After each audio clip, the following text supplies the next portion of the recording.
एक चीज़ पूछना चाहूँगा इस नए कानून में महिलाओं और बच्चों के लिए ख़ास तौर पर कानून बनाए गए हैं और एक ख़ास चीज़ है कि 90 दिन के अंदर ही हालाँकि पहले भी चार्जशीट 90 दिन के अंदर होती थी, तो इसको मैंडेटरी कर दिया गया है कि आपको 90 दिन में ही चार्जशीट फ़ाइल करनी होगी आपको।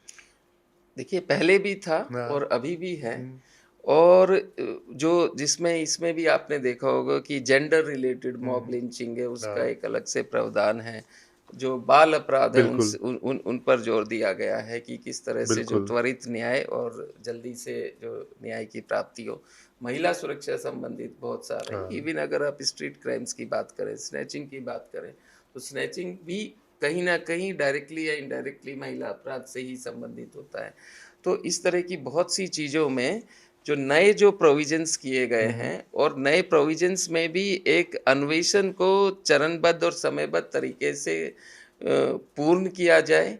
उसके बाद जब ट्रायल शुरू होती हुँ, है तो वो भी एक समयबद्ध हुँ, तरीके से और हुँ, किस तरह से रिकॉर्डिंग है स्टेटमेंट्स की महिला और बाल अपराधों में और किस तरह से एक संवेदनशीलता की जो हुँ, आवश्यकता है महिलाओं के अधिकारों से हुँ, संबंधित, उसमें प्रयास ये किया गया है कि ना केवल कन्विक्शन जल्दी हो हुँ। और इन्वेस्टिगेशन भी पारदर्शी और एक ज़िम्मेदार तरीके से हो।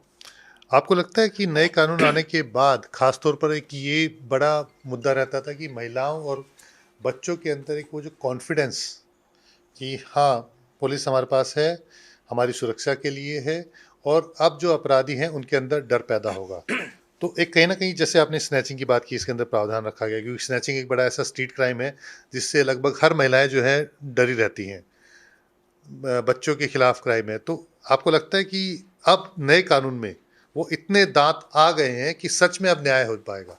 बिल्कुल, नए कानून में मैं देखिए जो जो समय सीमा और इस की जो अ बाध्यता की गई हुँ, है, उसमें ना केवल इन्वेस्टिगेशन समय पर पूरी होगी, हुँ, बल्कि कन्विक्शन की जो दर है, वो बढ़ेगी।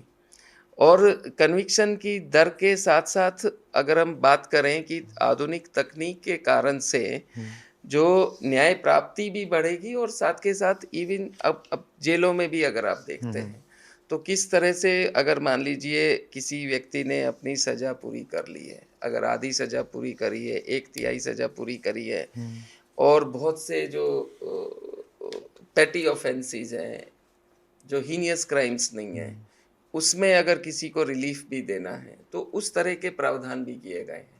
और उसके कारण से क्या होगा कि जिस तरह से अननेसेसरी प्रिजन्स कंजेस्ट हो रही हैं, हुँ। वो भी ज़रूरी है कि आप किसी भी व्यक्ति को जो न्याय है, रिलीफ है, वो एक समय अवधि के साथ मिले। तो आपको लगता है कि जो नए कानून हैं, उससे कहीं न कहीं जो जेलों के अंदर जो कैदी हैं, उसके अंदर भी कहीं न कहीं कमी आएगी क्योंकि टाइम सीमा के अंदर, समय सीमा के अंदर जो सज़ा मिलेगी, उससे जो अंडर ट्रायल कैदी हैं, उसके अंदर कहीं न कहीं कमी आएगी। देखिए, बिल्कुल जो न्याय व्यवस्था सभी के लिए होनी चाहिए। ऐसा नहीं होना चाहिए कि किसी के लिए कोई पूछने वाला ही नहीं है, जेल में कैदी पड़ा हुआ है, सज़ा कई बार ऐसे भी उदाहरण हो जाते हैं कि सज़ा काटने के बाद भी उस जो है और ऐसे अपराध हैं जिसमें उसको ज़मानत मिलनी चाहिए हुँ, थी। तो अब जो ऑटोमेटिक अलर्ट्स की आवश्यक जो प्रावधान हुँ, है हुँ, कि भई अगर किसी व्यक्ति की एक सज़ा पूरी हो गई है, हुँ, तो जो जेल सुपरिटेंडेंट है, हुँ, उनके ऊपर बाध्यता स्थापित करी गई है कि भई आप उसको दिलवाएँगे और एक ऑटोमेटिक अलर्ट होगा। बहुत सी जो मान लीजिए मर्सी हुँ, पिटिशन्स है, हुँ। डेथ सेंटेंसेस हाँ, है, बिल्कुल। ऐसे अपराध जो संगीन हुँ, या मानवता के विरुद्ध नहीं हो ब हुँ। बल्कि और जो अपराध है जिनमें अगर एक आवश्यकता है उस रिलीफ़ देने की, उसके भी प्रावधान किए गए हैं। तो अगर तीनों कानूनों को देखें तो जिसे कहें कि एक बिल्कुल इंटीग्रल, इंक्लूसिव और होलिस्टिक कानून है कि समावेशिक है जिसमें समाज के सभी अंगों हुँ, को हुँ, संवेदनशीलता के साथ उनका ध्यान रखा गया है और साथ के साथ जब आधुनिक तकनीक का इस्तेमाल होता है तो जो आपकी अन्वेषण है और आपकी जो आपराधिक न्याय प्रणाली है वो ज़्यादा पारदर्शी होती है। साइंटिफिक एविडेंस वैज्ञानिक जो साक्ष्य हुँ, पर हुँ। आधारित होती है तो अकाट्य होती है। जब अकाट्य होती है तो आपकी जो प्रामाणिकता है और वो बढ़ जाती है, और जब प्रामाणिकता बढ़ जाती है तो आपका जो सिस्टम है उसकी क्रेडिबिलिटी और रिस्पॉन्सिवनेस बढ़ती है। सर, जो डिजिटल एविडेंस की बात है कि जब भी आप किसी अपराधी को गिरफ्तार करेंगे तो डिजिटल एविडेंस भी जुटाएँगे आप, रिकॉर्डिंग भी होगी बाकायदा और उसे 48 घंटे के अंदर अदालत में पेश करेंगे। लेकिन क्या आपको लगता है कि एक बर्डन की तरह भी होगा और मान लीजिए किसी अपराधी को आप पकड़ते हैं और उस समय आपके पास ऐसा कोई डिजिटल एविडेंस नहीं आप रख पाते हैं, तो उसका फ़ायदा अपराधी उठा पाएँगे, तो क्या इस चीज़ का भी ध्यान रखा गया है इस कानून के अंदर? देखिए, साक्ष्य साक्ष्य होता है, तकनीकी साक्ष्य भी होता है और सर्कमस्टेंशियल एविडेंस भी होता है, पहली चीज़। दूसरी चीज़ ये है कि आज जो है एक जिसको आप सेल फ़ोन कहते हैं, ये ना केवल तकनीकी हथियार है, और ये आप पुलिस कर्मचारियों की तो बात रहने दीजिए, सभी के पास होता है। सब्जी बेचने वाले के पास भी होता है, रिक्शा वाले के पास भी होता है, और बहुत से ज़्यादा ही जो जागरूक लोग हैं उनके पास 2-2 3-3 फ़ोन भी रखते हैं। तो उसके अंदर जो मान लीजिए ई साक्ष्य की जो बात है, जो प्लेटफॉर्म है उसकी एक्सेस जो है आईओएस पर भी अवेलेबल रहती है और एंड्रॉयड पर भी ऑथेंटिकेटेड डेडिकेटेड रहती है, पहली चीज़। दूसरी चीज़ ये होती है कि देखिए कुछ चीज़ें एवोल्यूशनरी भी होती हैं और सर्कमस्टेंशियल भी होती हैं। जब आप बात करते हैं कि बहुत ही रेयरेस्ट ऑफ रेयर सिचुएशन ऐसी आती है जब आप कहें कि नहीं जी आप बहुत बड़े आतंकवादी को पकड़ रहे हैं तो एक आदमी जा रहा है, वो एक हाइपोथेटिकल सिचुएशन हो सकती है, और हाइपोथेटिकल सिचुएशन में सभी तरह की संभावनाएं बिल्कुल, बिल्कुल। रहती हैं।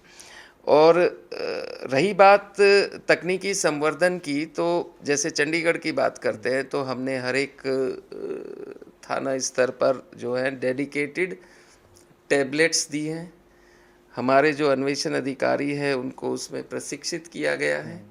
बहुत सारे प्लेटफॉर्म्स में प्रशिक्षित किया गया है कि किस तरह से जो साक्ष्य की रिकॉर्डिंग हो सकती है, किस तरह के विभिन्न जो गृह मंत्रालय के जो डैशबोर्ड्स हैं उनकी किस तरह से एक्सेस हो सकती है। साथ के साथ जो हमारी बीट्स हैं उनको ई बीट बना दिया गया है, तो हमने डेडिकेटेड फ़ोन भी हमारे जी। जो बीट ऑफिसर्स को दिए गए हैं, और ये हमारे चंडीगढ़ में पिछले तकरीबन 3-4 साल से ज़्यादा समय से ये चल रहा है, और उसमें निरंतर जो है सुधार उसमें किया जाता है। माननीय गृह मंत्री जी ने इस परियोजना को प्रारंभ किया था।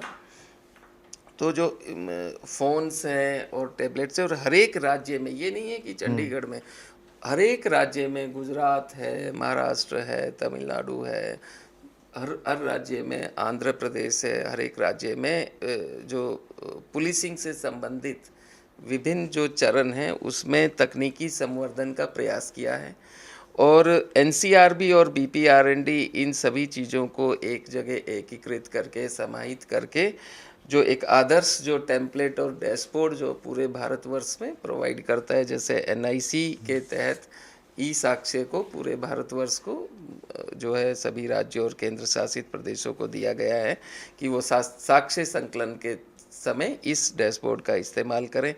इसी तरह से नफीस है, चित्र खोजी है, मेडली पार है, हाँ। ई समन्स है। तो ये जो आपकी अन्वेषण और आगे कोर्ट इन्फॉर्मेशन सिस्टम है, माननीय उच्चतम न्यायालय की जो निर्देशन में जो माननीय ई कमेटी है विभिन्न जो हाई कोर्ट्स की, वहाँ पर ये प्रयास हर एक चरण पर चल रहा है कि न्यायालयों को और बाकी जो आपराधिक न्याय प्रणाली के जो स्तंभ हैं, प्रोसिक्यूशन है, अभियोजन निदेशालय है, हॉस्पिटल्स है, फॉरेंसिक्स है, प्रिजन्स हैं, पुलिस स्टेशन है, कंट्रोल रूम से, इन सभी को एकीकृत करके एक ही प्लेटफॉर्म पर लाके ये एक दूसरे से इंटरेक्ट कर सके, बात कर सके। बात करने का मतलब कि गवाही हो रही है तो किस तरह से जो वकील भी है, प्रोसिक्यूटर भी हैं, डॉक्टर भी हैं, और फॉरेंसिक वाले किसी ने एविडेंस देनी है, किसी पुलिस अधिकारी को एविडेंस देनी है,